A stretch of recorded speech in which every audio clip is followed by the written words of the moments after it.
नमस्कार, स्मितल्स किचनमध्ये तुम्हा सर्वांचे अगदी मनापासून स्वागत आहे.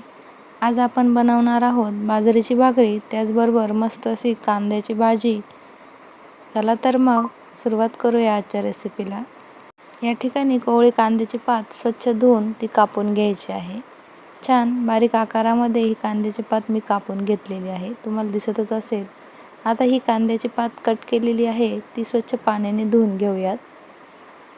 आता ही भाजी छान धुवून घेतली की एक कढई पॅनवर तापण्यासाठी ठेवायची आहे.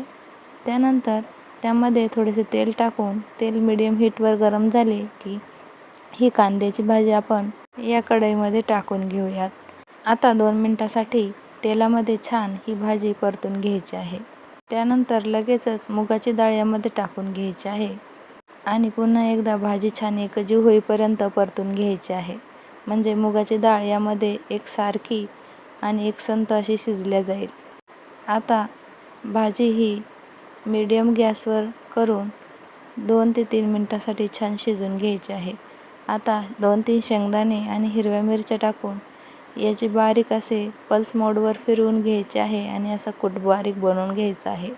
आता हा काढलेला मसाला आपण या भाजीमध्ये टाकून घेऊयात आणि पुन्हा एकदा छान भाजी ही एकजीव करून घ्यायची आहे आणि 2 ते 3 मिनिटासाठी पुन्हा एकदा ही भाजी छान शिजून घ्यायची आहे. अशा प्रकारे आपली मस्त चमचमीत आणि झणझणीत अशी बाजरीची भाकरी आणि कांद्याची भाजी बनवून तयार झालेली आहे.